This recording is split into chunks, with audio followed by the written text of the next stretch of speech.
Hi everyone, wish you growing well and welcome to super academy. संसद वाला chapter हमारा complete हो गया, यानी कि भारत सरकार का सेकंड पिलर, भारतीय संविधान का सेकंड पिलर। पहला पढ़ा था हमने कार्यपालिका, दूसरा विधायिका यानी संसद, और तीसरा आज हम शुरू करेंगे न्यायपालिका। विधायिका वाला चैप्टर हमारा, संसद वाला चैप्टर कंप्लीट हो गया। सेकंड पिलर हमने अच्छे से कवर किया है, ब्रॉडली कवर किया है, MCQs के साथ मैंने आपको कवर कराया है, ठीक है, उसको अच्छे से देखना है। फिर उसके बाद अब हम अध्याय 5 की 4 पढ़ेंगे, आज अध्याय 4 पढ़ेंगे। चौथा जो है वो मैंने आपको कंप्लीट करा दिया, जिसमें अध्यादेश दिया गया है आर्टिकल 1, 2, 3 के तहत, उसके वो भी हमने कंप्लीट कर लिया है, ठीक है। भाग 5 चल रहा था हमारा। पहले मैं आपको नोट से समझा दूंगी, ठीक है, उससे ज़्यादा अच्छा समझ में आ जाता है। हैंड रिटन नोट्स आसान भाषा में ज़्यादा अच्छा समझ में आता है, फिर हम बुक की लैंग्वेज में पढ़ेंगे, नोट से पढ़ेंगे, ठीक है। तो संघ सरकार का वर्णन मैंने आपको बताया था भाग 5 में है, भाग 5 चल रहा था हमारा, ठीक है। भाग 5 पढ़ रहे थे हम, ठीक है, जिसमें भाग 5 कौन से आर्टिकल से है?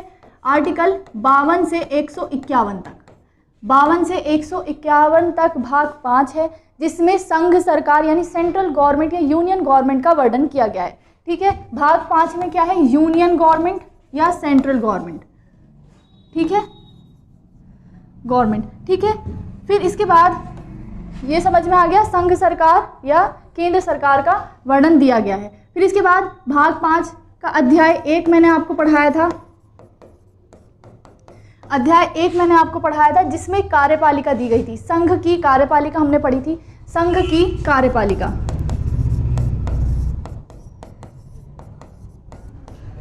कार्यपालिका। फिर अध्याय 2 में हमने विधायिका पढ़ी थी, विधायिका पढ़ी थी। फिर 3rd में मैंने आपको अध्यादेश पढ़ाया। अध्यादेश राष्ट्रपति की विशेष शक्ति है, अध्यादेश, ऑर्डिनेंस, आर्टिकल 1, 2, 3, आर्टिकल 1, 2, 3 के तहत मैंने आपको अध्यादेश पढ़ाया था। फिर इसके बाद अध्याय 4 पढ़ेंगे आज, अध्याय 4, जिसमें संघ की न्यायपालिका का वर्णन है, संघ की न्यायपालिका, ठीक है, न्यायपालिका या सर्वोच्च न्यायपालिका या संघीय न्यायपालिका, संघीय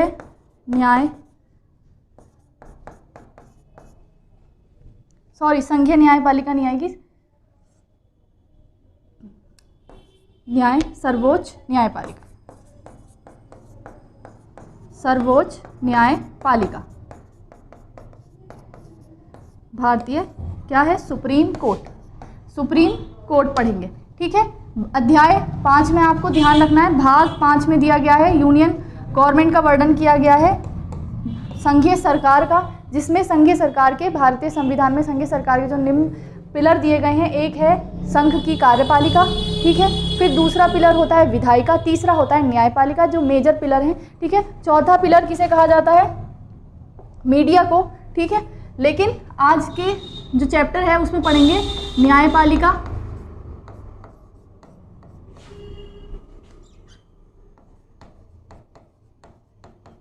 न्यायपालिका, Indian judiciary system, Indian judiciary system को देखेंगे, ये इंडियन ज्यूडिशरी को देखेंगे किसमें? आर्टिकल 1, 2, 3 तक हमने अध्यादेश पढ़े थे। आर्टिकल 124 से 147 तक किसका वर्णन दिया गया है?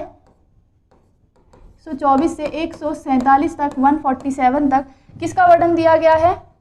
इंडियन ज्यूडिशरी का, ठीक है। इतना समझ में आया आपको? अब यहाँ से शुरू करते हैं भारत की न्यायपालिका।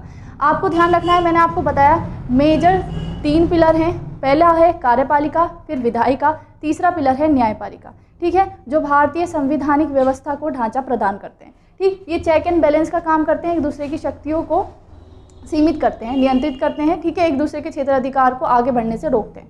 पहली बात आपको इतनी समझनी है कि भारतीय संविधान में एकीकृत न्यायपालिका को अपनाया गया है। भारतीय संविधान में कैसी न्यायपालिका को अपनाया गया है, या कैसा हमारा ज्यूडिशरी सिस्टम जो है वो कैसा है? एकीकृत है, इंटीग्रेटेड है, ठीक है। अमेरिका में ऐसा नहीं है, भारत में, यानी कि भारत में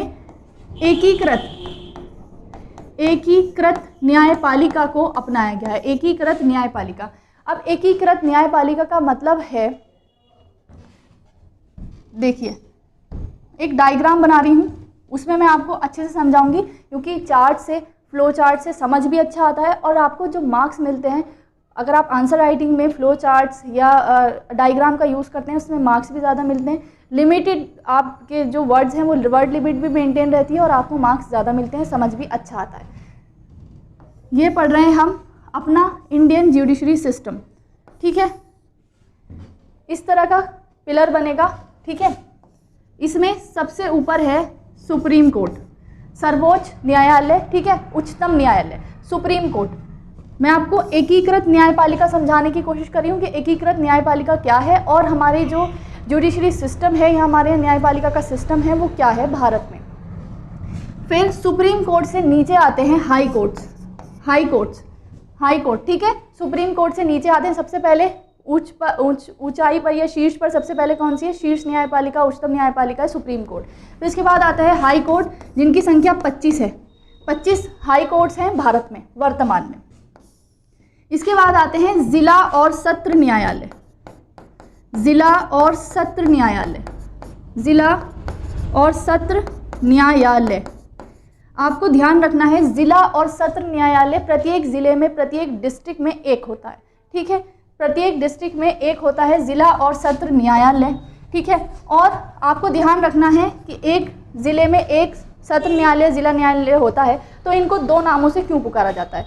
आपको ध्यान रखना है, जब कोई न्यायालय ज़िले में, जिला न्यायालय जब किसी न्यायिक मामले की या सिविल मामले की जांच करेगा, जब सिविल मामले को देखेगा तो उसको क्या कहेंगे, जिला न्यायालय, ठीक है। जब ज़िले में स्थित न्यायालय, जिला न्यायालय सिविल मामलों की देखभाली करेगा या सिविल मामलों की जांच करेगा, सिविल केस को सुनेगा तो उसको जिला न्यायालय कहेंगे। जब वो आपराधिक मामले की सुनवाई करेगा, आपराधिक मामलों की सुनवाई करेगा तो उसको क्या बोलेंगे, सत्र न्यायालय।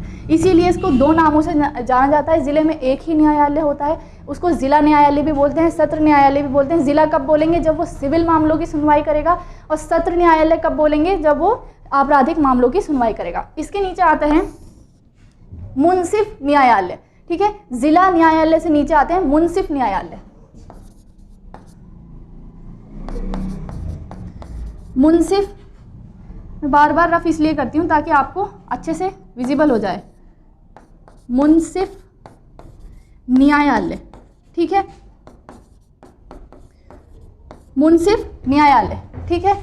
इसमें एक जिला न्यायाधीश होते हैं, एक होते हैं, ठीक है। जिला न्यायाधीश इसके एक नहीं होते हैं, जिला न्यायाधीश इसके प्रधान होते हैं। फिर इसके बाद आते हैं मुंसिफ न्यायालय। मुंसिफ न्यायालय जिले में कई होते हैं, ठीक है। पहले सुप्रीम कोर्ट होगा एक, फिर उसके बाद हाई कोर्ट हैं 25, फिर उसके बाद एक ज़िले में एक जिला न्यायालय, सत्र न्यायालय, दोनों को एक ही होते हैं, ठीक है। मैंने आपको अंतर बता दिया। फिर उसके बाद एक ज़िले में कई मुंसिफ न्यायालय होते हैं, ठीक है। एक ज़िले में कई मुंसिफ न्यायालय फिर होते हैं। फिर इसके नीचे आते हैं न्याय पंचायत, न्याय पंचायत। सबसे नीचे जो आते हैं वो आते हैं न्याय पंचायत। न्याय पंचायत प्रत्येक गांव में एक होती है, ठीक है। प्रत्येक गांव में एक न्याय पंचायत होती है। आपको सिस्टम समझ में आया, स्ट्रक्चर समझ में आया कि कैसे भारत में न्याय व्यवस्था को स्थापित किया गया है, ठीक है। न्याय पंचायत कहाँ होती है, गांव में एक, प्रत्येक गांव में एक। मुंसिफ न्यायालय जिले में अनेक होंगे, जिले में कई मुंसिफ न्यायालय होते हैं। जिला और सत्र न्यायालय प्रत्येक जिले में एक होता है। हाई कोर्ट की संख्या 25 है, सुप्रीम कोर्ट एक होता है। अब यहाँ पर एकीकृत न्याय व्यवस्था को समझेंगे। एकीकृत न्याय व्यवस्था का मतलब एक न्यायालय नहीं है, ठीक है। इसका मतलब होता है शीर्ष न्यायालय, यानी कि शीर्ष पर एक सर्वोच्च न्यायालय होगा जिसके नियम, कानून, गाइडलाइंस अन्य न्यायालयों पर बाध्यकारी होंगे। इसको बोलते हैं एकीकृत न्याय व्यवस्था। एकीकृत न्याय व्यवस्था का मतलब है सुप्रीम कोर्ट द्वारा बनाए गए जितने भी नियम कानून हैं जो वो अपने क्षेत्र में रहकर बनाएगा। मतलब न्यायिक संबंध में जो वो नियम कानून गाइडलाइंस बनाएगा वो अन्य न्यायालयों पर बाध्यकारी होंगे। इसीलिए एकीकृत न्यायालय, इसके द्वारा दिए गए जजमेंट्स अन्य पर भी बाध्यकारी होंगे, अन्य लोगों को उसका अपोज नहीं कर सकते, ठीक है। तो इसीलिए यहाँ पर भारतीय उसमें एकीकृत न्यायपालिका यानी इंटीग्रेटेड न्यायपालिका की व्यवस्था की गई है। आई होप आपको इंटीग्रेटेड का मतलब समझ आया होगा। एकीकृत न्यायपालिका है, शीर्ष न्यायपालिका है, सर्वोच्च न्यायपालिका है, ठीक है। तो कौन है? Supreme court. सुप्रीम कोर्ट द्वारा बनाए गए नियम, कानून, गाइडलाइंस न्यायिक क्षेत्र में, ठीक है, न्यायिक क्षेत्र में उसकी जितने भी जजमेंट्स हैं वो सब पर बाध्यकारी होंगे, सबको मान्य होंगे और ये सर्वोच्च है। इंटीग्रेटेड सिस्टम समझ में आया और आपको ये भी समझ में आया कि हमारे यहाँ जुडिशरी सिस्टम कैसे अपना काम करता है। इसके बाद आप समझेंगे कि जो प्रावधान किए गए हैं भारतीय संविधान में न्यायालय को लेकर क्या क्या प्रावधान किए गए हैं इसको देखते हैं। आर्टिकल वाइज देखेंगे। सबसे पहले मैंने आपको बताया आर्टिकल 124 से लेके 147 तक किसका वर्णन किया गया है? भारत में न्यायपालिका का वर्णन किया गया है, भारतीय न्यायपालिका का वर्णन किया गया है, इंडियन जुडिशरी का वर्णन किया गया है। इसमें सबसे पहले समझेंगे आर्टिकल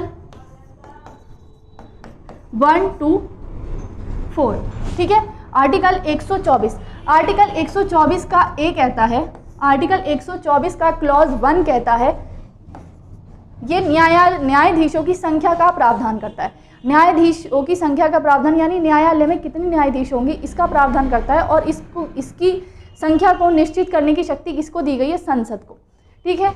इसमें कहा गया है न्यायाधीशों की, पहले आपको ध्यान रखना है ये न्यायाधीशों की संख्या का प्रावधान करता है, न्यायाधीशों की संख्या, ठीक है, संख्या का प्रावधान करता है, जिसमें संख्या को निर्धारण करने का अधिकार किसको दिया गया है? संसद को दिया गया है, ठीक है। संख्या निर्धारण की शक्ति यहाँ ब्रैकेट में लिख रही हूँ, आपको ध्यान रखना है संख्या निर्धारण की शक्ति यानी कितने जज होंगे, ठीक है। अभी जैसे वर्तमान में 2019 में परिवर्तन किया गया, 31 से 33 कर दी गई, ठीक है, संख्या को, तो आपको ध्यान रखना है। तो इसमें संख्या में जब भी परिवर्तन करेगा की शक्ति है, परिवर्तन जो करा जाएगा वो किसके द्वारा किया जाएगा? संसद के द्वारा, पार्लियामेंट के द्वारा किया जाएगा। वर्तमान में 33+1 न्यायाधीश हैं, 33+1 न्यायाधीश हैं, 33 न्यायाधीश हैं और एक मुख्य न्यायाधीश हैं, ठीक है। चीफ जस्टिस ऑफ इंडिया है एक,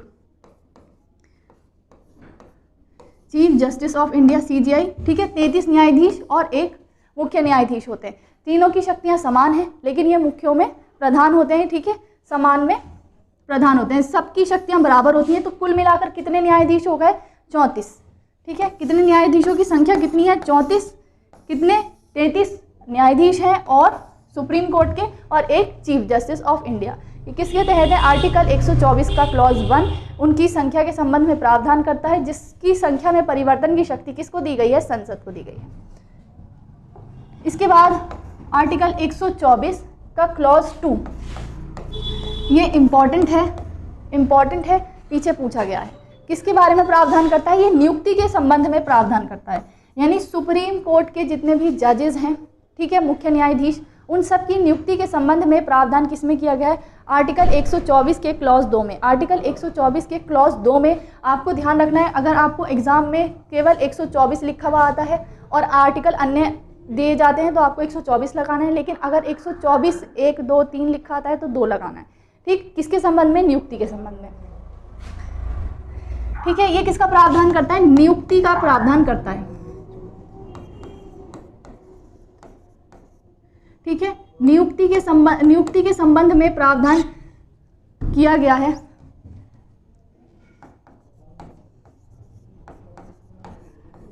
नियुक्ति के संबंध में प्रावधान इसमें किया गया है। अब आर्टिकल 124 का 2 क्या कहता है? ठीक है, आर्टिकल 124 का 2 कहता है कि राष्ट्रपति द्वारा, ठीक है, उच्चतम न्यायालय नहीं, सुप्रीम कोर्ट और उच्च न्यायालय के वरिष्ठतम न्यायाधीशों की सलाह के अनुसार या सलाह या परामर्श के बाद राष्ट्रपति नियुक्ति करेंगे न्यायाधीशों की। किसमें? सुप्रीम कोर्ट में न्यायाधीशों की नियुक्ति करेंगे, ठीक है। किसमें कहा गया आर्टिकल 124 में कि राष्ट्रपति सुप्रीम कोर्ट के वरिष्ठतम न्यायाधीशों से और हाई कोर्ट के वरिष्ठतम न्यायाधीशों से जिनको वो अनिवार्य समझें, राष्ट्रपति सुप्रीम कोर्ट के वरिष्ठतम न्यायाधीशों से और हाई कोर्ट के वरिष्ठतम न्यायाधीशों से जिनको वो आवश्यक समझे, उनके परामर्श के बाद उनसे परामर्श करके सुप्रीम कोर्ट के जजों की नियुक्ति करेंगे, ठीक है। अब इसमें यहाँ पर एक शब्द आता है परामर्श, या मैं पूरा सेंटेंस लिखूं कि राष्ट्रपति सुप्रीम कोर्ट और हाई कोर्ट के वरिष्ठतम, ज़्यादा पूरा लिखूंगी तो आपका टाइम ज़्यादा जाता है, वरिष्ठतम न्यायाधीशों से परामर्श,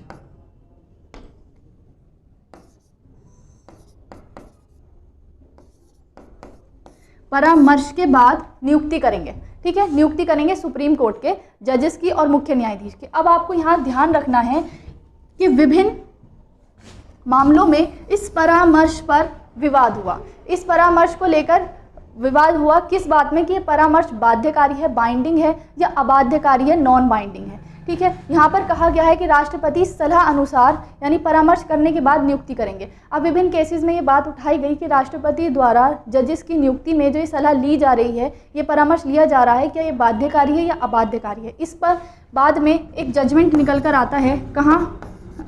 ये तीनों जजेस केस इम्पॉर्टेंट हैं, ठीक है। इस पर सुप्रीम कोर्ट ने निर्णय दिया किसके ऊपर? इस परामर्श के ऊपर, ठीक है। संविधान में इतना ही कहा गया है कि परामर्श के आधार पर करेंगे। फिर इसकी व्याख्या की गई सुप्रीम कोर्ट द्वारा। फर्स्ट, ये इम्पॉर्टेंट है, मैं आपको बता रही हूँ। फिर इसके बाद हम कॉलेजियम सिस्टम पढ़ेंगे, तो आपको कॉलेजियम सिस्टम जब ही समझ आएगा जब आपको ये पता होगा, ठीक है, बैकग्राउंड पता होगा कि ये कैसे वर्तमान में अस्तित्व में आया, ठीक है। फर्स्ट जजेस केस सामने आता है इस परामर्श के ऊपर 1982 में। 1982 में प्रथम जजेस केस बोलते हैं इसको, ये सामने आया। इसमें कहा गया ये जो परामर्श है, परामर्श का अर्थ बाध्यकारी नहीं है, परामर्श का अर्थ सहमति नहीं है। मतलब इसका यह है कि अगर उन्होंने किसी की नाम की सिफारिश करी है तो राष्ट्रपति उसको मानने के लिए बाध्य नहीं है, उनकी सहमति से असहमति रख सकते हैं राष्ट्रपति, ठीक है। तो इसमें कहा गया कि परामर्श का अर्थ सहमति नहीं है। इसका मतलब यह है कि राष्ट्रपति उससे असहमत भी हो सकते हैं, आपके परामर्श से असहमत भी हो सकते हैं, वो किसी और की भी नियुक्ति कर सकते हैं, ठीक है। यानी आप ये समझे कि परामर्श राष्ट्रपति पर बाध्यकारी नहीं है। ये किस जजमेंट में कहा गया? फर्स्ट जजेस केस किसमें? 1982 में, ठीक है। परामर्श का आधार अर्थ सहमति नहीं है, सहमति नहीं है, यानी कि ये बाइंडिंग नहीं है, नॉन बाइंडिंग है या अबाध्यकारी है, अबाध्यकारी है। राष्ट्रपति चाहे तो उनकी सलाह को माने, राष्ट्रपति चाहे तो ना माने। इतनी बात आपको समझ में आई? किसमें कहा गया? फर्स्ट जजेस केस में। इसके बाद सेकंड जजेस केस सामने आया 1993 में। सेकंड जजेस केस सामने आया 1993 में, जिसमें कहा गया कि परामर्श का अर्थ सहमति होता है, परामर्श का अर्थ सहमति होता है। यहाँ पर इसको बाइंडिंग कर दिया गया, यहाँ पर इसको बाध्यकारी कर दिया गया कि अगर आपने इनसे सलाह ली है, वरिष्ठतम न्यायाधीशों से सलाह ली है, तो राष्ट्रपति उनकी सलाह को मानने के लिए बाध्य हैं। तो आपको ध्यान रखना है, फर्स्ट जजेस केस में अबाध्यकारी बताया गया, दूसरे केस में इसको बाध्यकारी बना दिया गया कि यानी राष्ट्रपति जब भी नियुक्ति करेंगे किसी भी सुप्रीम कोर्ट के न्यायाधीशों की या सर्वोच्च मुख्य न्यायाधीश की, तो वो जो भी सलाह उनको दी जाएगी वरिष्ठतम न्यायाधीशों के द्वारा वो बाध्यकारी होगी। किसमें कहा गया? सेकंड जजेस केस में सहमति है, यानी ये बाध्यकारी है, बाध्यकारी है, ठीक है, ये बाध्यकारी है। लेकिन यहाँ पर एक बात और कही गई, इस बाध्यकारी के अर्थ में एक बात और कही गई कि जब भी राष्ट्रपति सलाह लेंगे, ठीक है, सीजीआई से, भारत के सीजीआई से सलाह लेंगे, तो वो उनकी सलाह अनुसार उनके परामर्श को मानने के लिए बाध्य हैं। लेकिन सीजीआई का अकेला परामर्श काफ़ी नहीं है, उनको उनके 2 वरिष्ठतम न्यायाधीशों की सलाह और लेनी पड़ेगी। यानी कि सीजीआई ने राष्ट्रपति को सलाह दी, किसमें कहा गया? सेकंड जजेस केस में राष्ट्रपति को, ठीक है, सलाह दी नियुक्ति के संबंध में। लेकिन सीजीआई अकेले सलाह नहीं देंगे, वो 2 वरिष्ठतम, ठीक है, 2 वरिष्ठतम अपने सहयोगियों से, यानी सुप्रीम कोर्ट के ही 2 वरिष्ठतम जज से सलाह करेंगे आपस में, तीनों लोग मिलके, यानी 3 लोग आपस में मिलके सलाह करेंगे। फिर उसके बाद वो राष्ट्रपति को सूची देंगे या राष्ट्रपति को सलाह देंगे, ठीक है। आपको इतना समझ में आया? किसमें कहा गया? सेकंड जजेस केस में कहा गया कि वरिष्ठतम 2 वरिष्ठतम की सलाह लेना अनिवार्य है, 2 वरिष्ठतम जजों की सलाह लेना राष्ट्रपति मुख्य न्यायाधीश के लिए अनिवार्य है, वो अकेले सलाह नहीं देंगे, ठीक। इसका मतलब यहाँ पे 3 लोगों का एक संगठन बनाया गया जो राष्ट्रपति को नियुक्ति के संबंध में सलाह देंगे और वो उनकी सलाह बाध्यकारी होगी, ठीक। फिर इसके बाद आता है थर्ड जजेस केस 1998 में। 19 पहला आया 1993 में, फिर उसके बाद 1998 में आया, जिसमें कहा गया, जिसमें सेम रूल को फॉलो किया गया और अपने पूर्व निर्णय को निर्धारित किया गया, उसी के उसमें आगे बढ़ा गया और कहा गया कि सिर्फ 2 वरिष्ठतम न्यायाधीशों की सलाह काफ़ी नहीं है, CGI 4 वरिष्ठतम न्यायाधीशों की सलाह लेंगे, ठीक है, और एक मत के बाद राष्ट्रपति को नामों की सिफारिश करेंगे और वो राष्ट्रपति द्वारा नियुक्ति की जाएगी। नियुक्ति राष्ट्रपति करते हैं, लेकिन नामों की सलाह जो देंगे वो कौन देंगे? एक तो CGI, ये किस में कहा गया? 1998 में कहा गया कि CGI, और इनके अलावा 4 अन्य जज, ठीक, 4 अन्य वरिष्ठतम जजेस नामों की सिफारिश करेंगे, ठीक है। तो कितने हो गए? 5, कुल मिलाकर 5 लोग हो गए। 5 लोग जो सिफारिश करेंगे, किसको करेंगे? राष्ट्रपति को, और इनकी जो सिफारिश होगी वो बाध्यकारी होगी, ठीक है। और एक बात आपको ध्यान रखना है, ये 5 एक मत से सिफारिश करेंगे, यानी कि अगर किसी के संबंध में, किसी नाम के संबंध में मतभेद है, ठीक है, 2 उसके पक्ष में है, 2 विपक्ष में है, तो वो नाम सिफारिश नहीं की जाएगी, या अगर करते भी हैं तो राष्ट्रपति के ऊपर, ठीक है, निर्णय करता है। आपको इतना समझना है कि ये एक मत से जिस नाम की सिफारिश करेंगे वो राष्ट्रपति के ऊपर बाध्य होगी। इतना समझ में आया किसमें कहा गया? 3rd जजेस केस में। इसके बाद निकल कर आता है यही 5 लोगों की जो पीठ है, बेंच है, संघ है, ठीक है, इसको क्या कहा गया? कॉलेजियम। अब जो हम कॉलेजियम सिस्टम पढ़ते हैं वो यहीं से निकल कर आया है। शुरुआत कहाँ से हुई है? 2nd जजेस केस से हुई है, लेकिन इसको फाइनल जो रूप दिया गया है किस में दिया गया है? 3rd जजेस केस में। वर्तमान में राष्ट्रपति को 5 जो ये जज हैं कॉलेजियम कहलाए जाते हैं। इनका जो ग्रुप है इसको कॉलेजियम कहा जाता है। ये नामों की सिफारिश करते हैं और राष्ट्रपति नियुक्ति करते हैं, ठीक। इसमें नियुक्ति किस में दी गई है? आर्टिकल 124 में। इसको क्या बोलते हैं? कॉलेजियम, ठीक, कॉलेजियम, इसी को कॉलेजियम सिस्टम बोला जाता है। आपको समझ में आया कॉलेजियम सिस्टम क्या होता है? इसमें 5 न्यायाधीश होते हैं जो राष्ट्रपति को नामों की सिफारिश करते हैं, परामर्श करते हैं, ठीक है, और ये राष्ट्रपति इसको मानने के लिए बाध्य होते हैं, ठीक। इतना समझ में आया कॉलेजियम सिस्टम।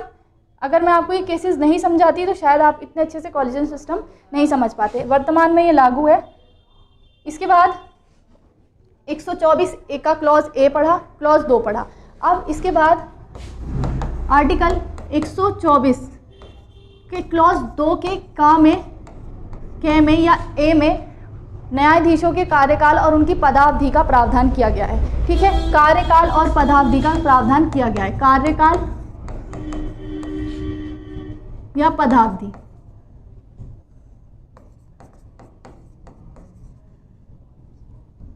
इसमें कितना कहा गया है कि जितने भी 33 के 33 जज हैं, 34, ठीक है, 33 जज हैं और एक न्यायाधीश हैं, मुख्य न्यायाधीश हैं, उनका कार्यकाल 65 वर्ष की आयु तक होगा। सबका 65 वर्ष की आयु तक है, इसमें किसी की भी आयु कम नहीं है, ठीक है। ऐसा नहीं है कि चीफ जस्टिस ऑफ इंडिया की ज़्यादा है, सबकी एक समान है। इसके बाद इसमें ये कहा गया है कि मुख्य न्यायाधीश या अन्य न्यायाधीश अपना त्यागपत्र भी दे सकते हैं। 65 वर्ष की आयु से पूर्व वो अपना त्यागपत्र भी दे सकते हैं। वो त्यागपत्र अपना किसे देंगे? राष्ट्रपति को देंगे, ठीक है। किसको देंगे? त्यागपत्र भी दे सकते हैं, त्यागपत्र भी दे सकते हैं। किसको देंगे? राष्ट्रपति को।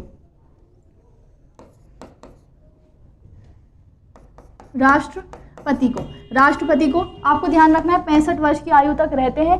किसको देंगे अपना त्यागपत्र? राष्ट्रपति को। इस तरह के क्वेश्चन पूछे जा सकते हैं कि सुप्रीम कोर्ट के न्यायाधीश या मुख्य न्यायाधीश अपना त्यागपत्र किसको देते हैं? तो राष्ट्रपति को देते हैं, ठीक है। किसमें कहा गया है? आर्टिकल 124 के क्लॉज 2 के कै में। फिर इसके बाद आर्टिकल 124 का क्लॉज 3 आता है। 124 का क्लॉज 3 आता है जिसमें सुप्रीम कोर्ट के न्यायाधीशों की नियुक्ति के संबंध में उनकी योग्यताएं दी गई हैं। यानी इसको एक वर्ड में समझें तो इसमें न्यायाधीशों की योग्यताएं दी गई हैं,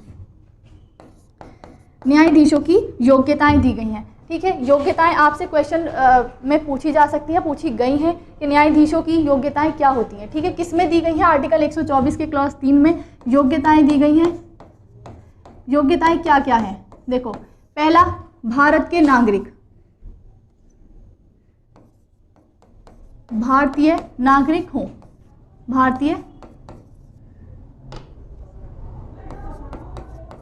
नागरिक, भारतीय नागरिक।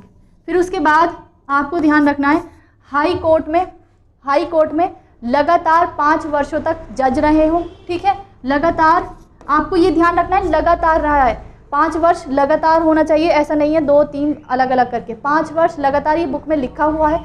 जब एग्ज़ाम में कई बार हमसे पूछा जाता है तो वो लगातार वर्ड, इससे एक्सट्रीम वर्ड्स हटा देते हैं तो वो क्वेश्चन गलत हो जाता है। इसलिए ध्यान रखना है कि हाई कोर्ट में 5 वर्ष तक लगातार क्या रहे हो, जज रहे हो या न्यायाधीश रहे हो, ठीक है। 5 वर्ष तक, 5 वर्ष तक लगातार, ठीक है, जज रहे हो। कहाँ?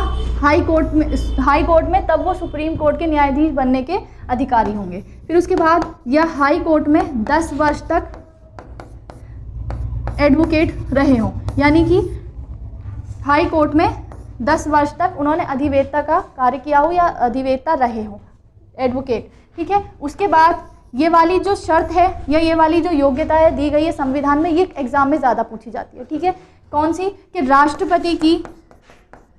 राष्ट्रपति की राय में पारंगत विधिवेत्ता होने चाहिए। राष्ट्रपति की राय में पारंगत विधिवेत्ता भी उनकी एक कंडीशन है, राय में पारंगत विधिवेत्ता।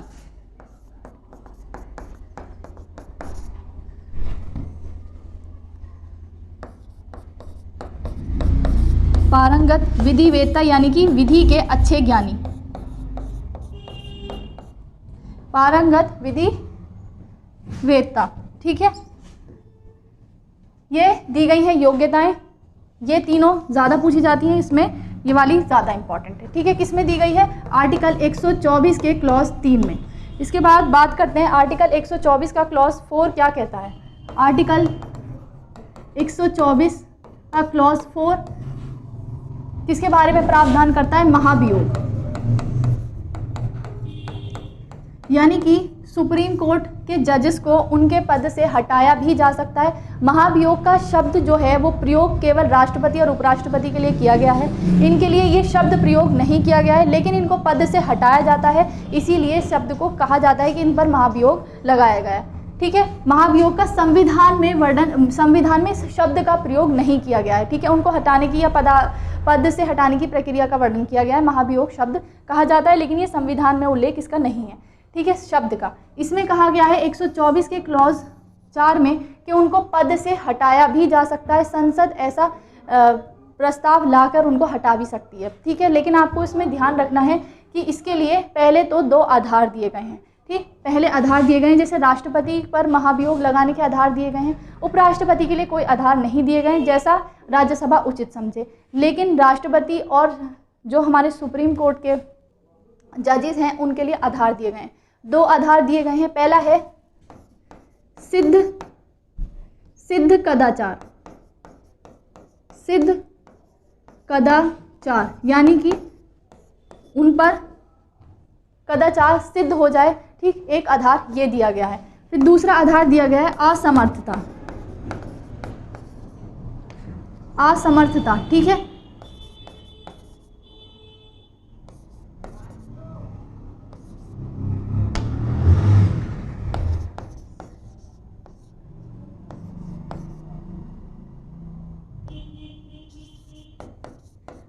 असमर्थता यानी जो उनको कार्य दिया गया है वो उसको करने में असमर्थ हो जाएं या उन पर कदाचार सिद्ध हो जाए, तो उनको इस 2 आधार पर महाभियोग द्वारा हटाया जा सकता है। अब आपको ध्यान रखना है कि कई बार एग्जाम में ये पूछा जा सकता है कि महाभियोग, सुप्रीम कोर्ट के जज को हटाने के लिए महाभियोग की प्रक्रिया किस सदन में प्रारंभ की जा सकती है। तो किसी भी सदन में प्रारंभ की जा सकती है, चाहे लोकसभा हो या राज्यसभा, ठीक, किसी भी सदन में प्रारंभ की जा सकती है उनको हटाने की प्रक्रिया, किसी भी सदन में। पहली बात तो ये।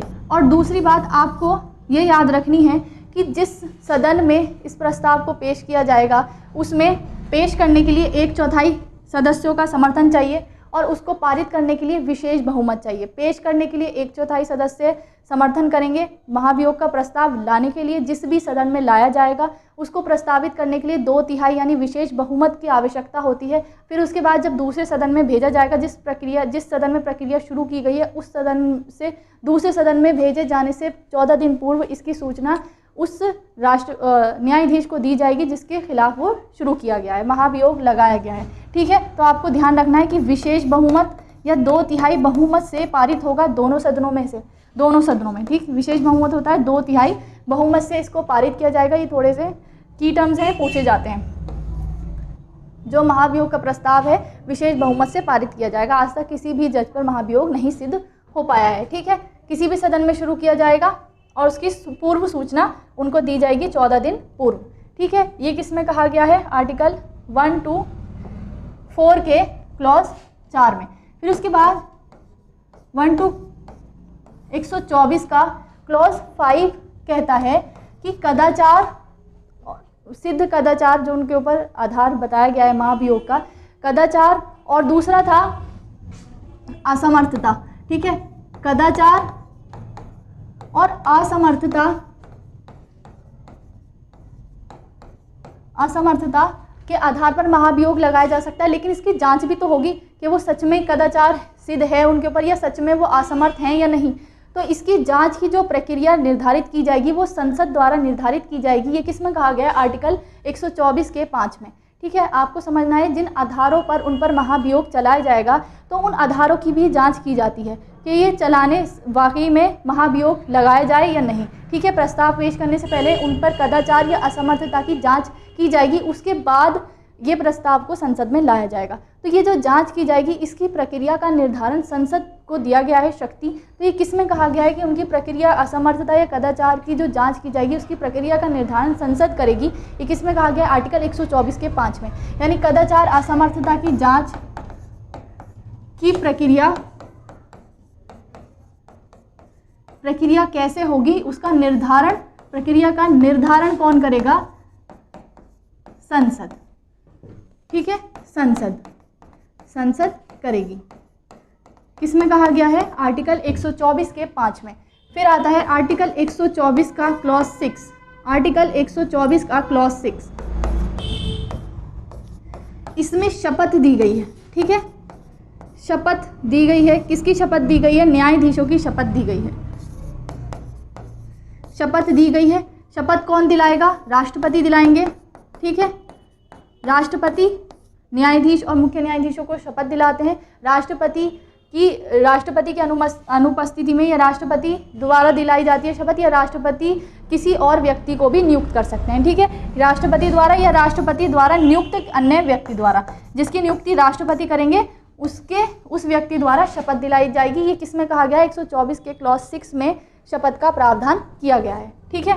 इसके बाद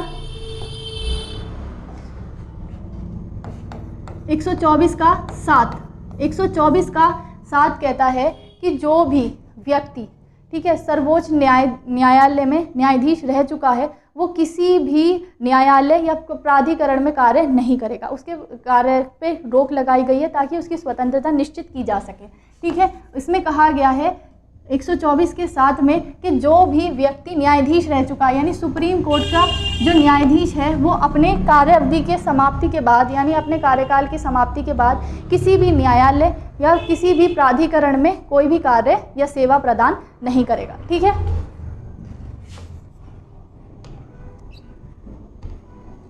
यानी कि कोई भी सुप्रीम कोर्ट का जज, ठीक है, कोई भी सुप्रीम कोर्ट के जज हैं वो अपने रिटायरमेंट के बाद किसी भी न्यायालय में या प्राधिकरण में, ठीक, कार्य नहीं करेंगे, ठीक है। उनके कार्य पर रोक लगाई गई है, किस लिए? ताकि उनकी स्वतंत्रता को निश्चित किया जा सके, ठीक है। इतना समझ में आया आपको? कितने हमने क्लॉज पढ़े? 7 क्लॉज पढ़े, इंपॉर्टेंट है। पहले में न्यायाधीशों की संख्या दी गई है, दूसरे में उनकी नियुक्ति का प्रावधान किया गया है। आपको इतना ध्यान रखना है, केसेस आपके समझ में आ गए होंगे। राष्ट्रपति की नियुक्ति, सुप्रीम कोर्ट के जजेस की नियुक्ति या चीफ भारत के मुख्य न्यायाधीशों की नियुक्ति कॉलेजियम प्रणाली के अंतर्गत, कॉलेजियम सिस्टम के अंतर्गत राष्ट्रपति द्वारा की जाती है, ठीक है। किसमें दिया गया है? 124 के 2 में। फिर उसके बाद यहाँ पर मैंने आपको 3 में योग्यताएं दी गई हैं, फिर 4 प्रावधान करता है कि उन पर महाभियोग लगाया जाएगा। महाभियोग 2 आधारों पर लगाया जाएगा, कदाचार या असमर्थता। फिर उसके बाद 4 में, फिर 5 में मैंने आपको बताया जांच की प्रक्रिया किसके द्वारा निर्धारित की जाएगी? संसद के द्वारा निर्धारित की जाएगी। फिर उसके बाद साथ में कहा गया 124 के क्लॉज 7 में कि उनको किसी भी न्यायालय, किसी भी प्राधिकरण में कार्य कराने पर रोक लगाई गई है। ठीक है, हमने शुरू करा है द इंडियन जुडिशरी।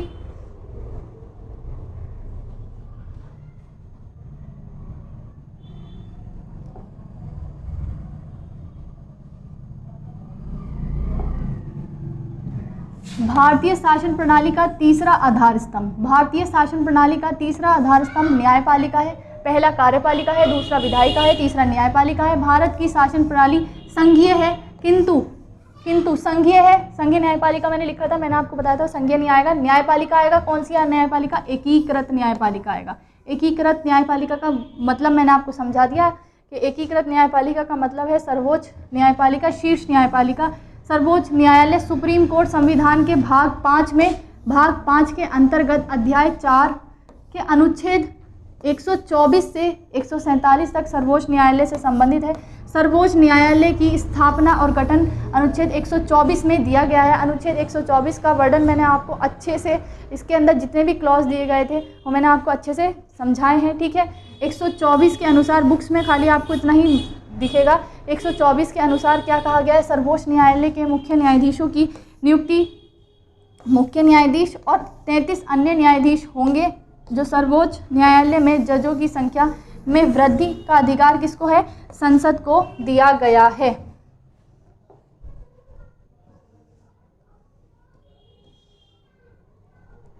ठीक है, फिर उसके बाद मुख्य न्यायाधीश अन्य न्यायाधीशों की नियुक्ति के संबंध में प्रावधान किसको नियुक्ति कौन करता है? राष्ट्रपति करते हैं। आर्टिकल 124 के 3 में योग्यताएं दी गई हैं। ठीक है, मैंने आपको बता दिया पारंगत विधि वेत्ता होते हैं। ठीक है, 25 में अभी हमने 124 कंप्लीट किया है। इससे आगे का लेक्चर आगे कंप्लीट करेंगे, नहीं तो कन्फ्यूजन हो जाएगा। 124 के क्लॉज जितने भी थे मैंने आपको पूरी तरह कंप्लीट करा दिए, यानी कि नियुक्ति से संबंधित जितने भी प्रावधान थे वो कंप्लीट हो गए। फिर इससे आगे का लेक्चर 125 में उनकी संख्या दी गई है, उसको आगे कंप्लीट करेंगे। ठीक है, अगले लेक्चर में कंप्लीट करेंगे। नोट ज़रूर बनाने हैं। Thank you so much.